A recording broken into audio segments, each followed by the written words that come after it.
مجھے ہمیشہ سے ہی امیر ہونے کا شوق تھا، لیکن میرے نصیب میں اس سے بھی زیادہ غریبی لکھی گئی۔ میرے حالات کبھی ٹھیک نہ ہوئے۔ باپ قرض دار تھا، میں بھی قرضوں میں ڈوبا ہوا تھا۔ ماں بھی اس دنیا سے چلی گئی۔ اب تو کوئی بھی ایسا نہیں رہ گیا تھا جو شادی کروا سکے۔ ایک دن مجھے میرے ایک دوست نے مشورہ دیا۔ اس نے کہا کہ دیکھو، عورتوں کے پاس امیر ہونے کے دو ہی طریقے ہوتے ہیں کہ یا تو وہ کسی امیر آدمی سے شادی کر لیں اور یا پھر خود پیسے کمائیں، لیکن عورتیں امیر آدمی سے شادی کرنا مناسب سمجھتی ہیں۔ اسی طرح مردوں کے پاس بھی دو طریقے ہیں کہ یا تو خود اپنے بل بوتے پر کچھ جمع جوڑ لیں اور یا پھر وہ بھی کسی امیر عورت سے شادی کر لیں۔ میں نے اسے کہا کہ پاگل، ایسے تھوڑی نہ امیر عورتیں مل جاتی ہیں۔ اس نے کہا کہ میں تجھے ایک بڑے سے بنگلے میں ڈرائیور رکھوا دیتا ہوں، تجھے گاڑی چلانی تو آتی ہے نا؟ میں نے کہا کہ ہاں۔ اس نے کہا کہ بس تو وہاں پر ڈرائیور کی حیثیت سے کام کر۔ اس سیٹھ کی ایک بہت ہی خوبصورت سی بیٹی ہے اور سیٹھ بستر پر پڑا ہے۔ جیسے ہی سیٹھ مرے، بیٹی کو قابو میں کر لینا۔ میں نے کہا کہ تجھے کیا لگتا ہے یہ سب بہت آسان ہے؟ اس نے کہا کہ تیرے لیے آسان ہے کیونکہ تو بہت زیادہ خوبصورت ہے، تجھے دیکھ کر تو کوئی بھی یہ نہیں کہہ سکتا کہ تو ڈرائیوری کرتا ہے۔ بات تو ایسی تھی، میں واقعی بہت خوبصورت تھا۔ مجھے دیکھ کر تو ایسے لگتا تھا کہ جیسے میں خود بہت امیر آدمی ہوں۔ میں نے اپنے دوست کو کہا کہ ٹھیک ہے، میرا کام لگوا دو۔ ویسے بھی میں اکیلا تھا، وہ لوگ رہنے کی جگہ بھی دیتے تھے اور کھانا بھی۔ اس نے مجھے رکھوا دیا۔ یہ لوگ واقعی بہت زیادہ امیر تھے۔ گھر میں صرف ایک بوڑھا باپ اور اس کی بیٹی تھی۔ باپ بہت ہی زیادہ بیمار تھا، بستر پہ پڑا تھا۔ میں نے گھر میں گاڑی چلانے کے ساتھ ساتھ اس کے کام کرنے بھی شروع کر دیے، یہاں تک کہ وہ مجھ سے بہت ہی زیادہ متاثر ہونا شروع ہو گیا۔ اس نے کہا کہ تم بہت اچھے انسان ہو، بہت خوبصورت بھی ہو۔ میں نے کہا کہ میں کسی کے گھر میں بھی ڈرائیور کا کام کرنے والوں میں سے نہیں تھا، بس حالات نے اس جگہ لا کر چھوڑا ہے۔ اب اکیلا ہوں، اسی لیے ایسے گھروں میں کام کرتا ہوں تاکہ رہنے کے لیے چھت بھی مل جائے۔ اس نے کہا کہ تم بہت اچھے انسان ہو، تم سے بات کر کے مجھے اندازہ ہو گیا ہے، میری عمر میں اندازہ ہو جاتا ہے۔ وہ مجھے کہنے لگے کہ میں اپنی بیٹی کے لیے بڑا پریشان ہوں، مجھے کچھ ہو گیا تو میری بیٹی کا کیا ہوگا۔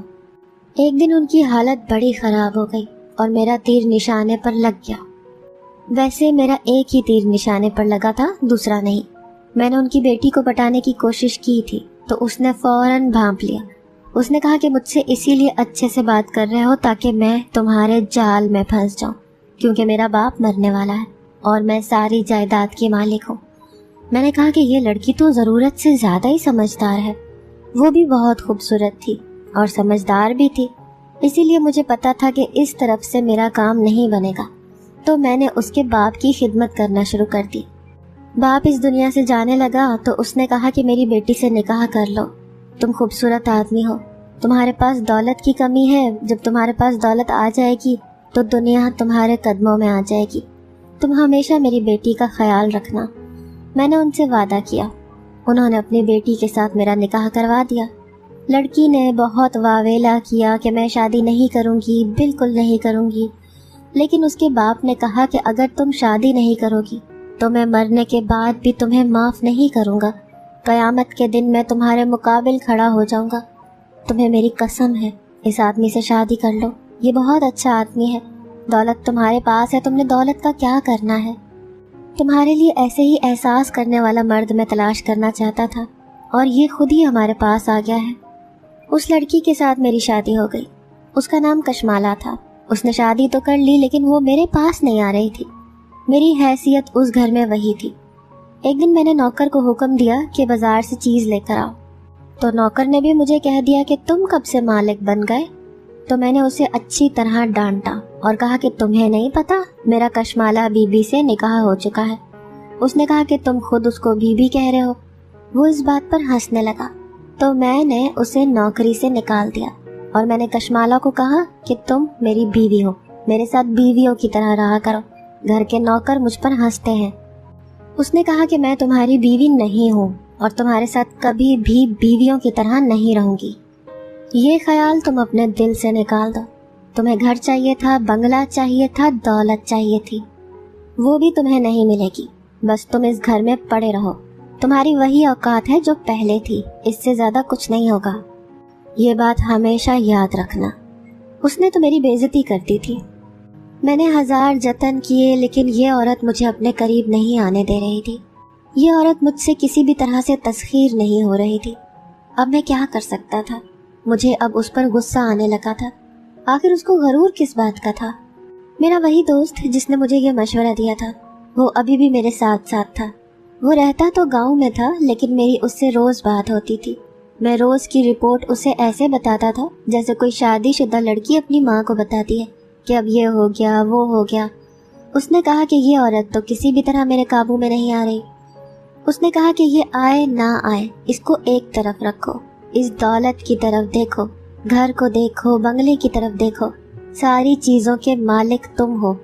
میں نے کہا کہ اگر اس نے کوئی ایسا کام کر دیا کہ مجھ سے خلا لے لی اور کسی اور سے شادی کر لی یا کوئی وصیت وغیرہ لکھ لی تب میں کیا کروں گا؟ میرے دوست نے کہا کہ ہاں یہ بات ہے، یہ ایسا کر سکتی ہے، یہ پڑھی لکھی سمجھدار لڑکی ہے، یہ کچھ بھی کر سکتی ہے۔ تم ایک کام کرو، تم کسی طرح اس سے جان چھڑواؤ۔ میں نے کہا کہ کیسے جان چھڑواؤں؟ اس کو طلاق دے دوں؟ اس نے کہا کہ نہیں، طلاق دینے سے کچھ نہیں ہوگا، یہ تم پر دولت کے ہر جانے کا کیس کر دے گی۔ تم اس کو جان سے ہی مار دو تاکہ بات ہی ختم ہو جائے۔ کہہ دینا کہ چھت سے گر گئی تھی، چھت پر لے جاؤ اور پیچھے سے دھکا دے دو۔ میرا دوست تو بہت ہی زیادہ عجیب آدمی تھا۔ دراصل اس کے اپنے گھر کے حالات بھی ایسے تھے۔ اس کی ایک بیوی نے خودکشی کر لی تھی، جبکہ سارا محلہ کہتا تھا کہ اس نے خود ہی اپنی بیوی کی جان لے لی ہے، لیکن وہ کہتا تھا کہ میری بیوی نے خودکشی کی ہے، اور اب مجھے بھی اسی طرح کا مشورہ دے رہا تھا۔ میں نے کہا کہ نہیں، میں اس طرح کا آدمی نہیں ہوں، میں نہیں ایسا کر سکتا۔ اس نے کہا کہ تمہیں کرنا ہوگا۔ میں نے کہا کہ نہیں، میں اسے پیار سے منانے کی کوشش کروں گا۔ اس نے کہا کہ پھر کرتے رہو کوشش، وہ کسی اور کو پسند کر لے گی۔ ایسے لوگوں کو کوئی احساس نہیں ہوتا۔ جب وہ تمہیں اپنا شوہر ہی نہیں سمجھتی تو تمہارے رشتے کے دائرے میں کیوں رہے گی؟ اس کی یہ بات میرے دماغ پہ جا کر لگی کہ واقعی جب مجھے وہ اپنا شوہر ہی نہیں سمجھتی تو وہ میرے رشتے کے دائرے میں کیسے رہ سکتی ہے؟ وہ تو کسی کے ساتھ بھی شادی کر لے گی، وہ مجھ سے خلا لے لے گی۔ ایک دفعہ اگر اس نے مجھ پر کیس کر دیا تو پھر خلا ہو کر ہی رہے گی۔ وہ جا کر کہہ دے گی کہ مجھے اس آدمی کے ساتھ نہیں رہنا، یہ تو ہمارے گھر کا نوکر ہے، اور سارا معاملہ اس کے حق میں ہو جائے گا۔ میں بڑا پریشان ہو گیا۔ میں نے کبھی کسی کو نقصان نہیں پہنچایا تھا، لیکن شاید اب مجھے یہی کرنا تھا۔ میں نے کچھ دن اس کے ساتھ اچھے طریقے سے پیش آنے کی کوشش کی، لیکن وہ کوئی ایسی ضدی تھی کہ جس کی حد نہیں۔ گھر کے نوکر کہتے تھے کہ اس کا باپ بھی ایسا ہی تھا۔ ساری زندگی اس نے غرور کیا، لوگوں کو نیچا دکھایا، تبھی تو اس کی آخرت اتنی بری ہوئی کہ 3 سال تک چارپائی پر پڑا رہا اور پھر دنیا سے چلا گیا۔ یہ اسی کی بیٹی ہے، یہ بھی ایسی ہی ہے، یہ بھی ایسے ہی مرے گی، اس کا انجام بھی ایسے ہی ہونے والا ہے۔ گھر کے نوکر بھی اس سے تنگ تھے، وہ مجھے بھی نوکر کی حیثیت پر ہی رکھ رہی تھی۔ ایک دن گھر میں مہمان آ گئے تو اس نے کہا کہ یہ اس گھر کا ڈرائیور ہے۔ اس نے یہ نہیں تعارف کروایا کہ میں اس کا شوہر ہوں، یہاں تک کہ مہمانوں نے کہہ دیا کہ تم نے تو بڑا خوبصورت ڈرائیور رکھا ہوا ہے، تم ایک کام کرو، اسی سے شادی کر لو۔ تب اس کے منہ پر تھپڑ پڑا کیونکہ اسے یہ سننے کی امید نہیں تھی، لیکن وہ پھر بھی اپنی ضد سے نہیں ہٹ رہی تھی۔ اب مجھے بہت غصہ آ گیا۔ میں نے سوچ لیا کہ میں اسے جان سے مار ڈالوں گا۔ میں نے اسے چھت سے دھکا نہیں دینا تھا، لیکن میں نے اس کے کھانے میں زہر ملانے کا ارادہ کر لیا۔ میں نے اس کے لیے چائے بنائی اور اس میں زہر ملا دیا۔ نوکرانی کو کہا کہ جا کر یہ چائے اس کو دے دو۔ اس کی طبیعت خراب ہو گئی اور وہ ہسپتال چلی گئی۔ ہسپتال والے اسے اندر لے گئے۔ تھوڑی دیر کے بعد مجھے ہسپتال والوں نے خبر سنائی کہ وہ اس دنیا سے چلی گئی ہے اور اس کے ساتھ کچھ اور معاملہ ہو گیا ہے۔ اس کی لاش کو آپ نہیں رکھ سکتے، ہم آپ کو تابوت میں ڈال کر دے دیں گے، آپ بس جلدی سے دفنا دیجیے گا۔ اندھا کیا مانگے، 2 آنکھیں، مجھے کیا چاہیے تھا؟ میں ویسے بھی کچھ کرنے کے موڈ میں نہیں تھا۔ اب مجھے اور کیا چاہیے تھا؟ ساری دولت میری ہو گئی تھی۔ میں نے سارے نوکروں کو کام سے نکال دیا اور نئے نوکر رکھ لیے۔ اب گھر میں میری مرضی کے کھانے پکتے، سارے گھر کی سیٹنگ اپنے حساب سے کروا لی۔ لیکن مجھے میرے ایک دوست نے کہا کہ اب تم اس گھر میں نہیں رہ سکتے، ہو سکتا ہے اس لڑکی کے کچھ رشتہ دار ہوں، امیروں کے تو بہت بڑے بڑے خاندان ہوتے ہیں۔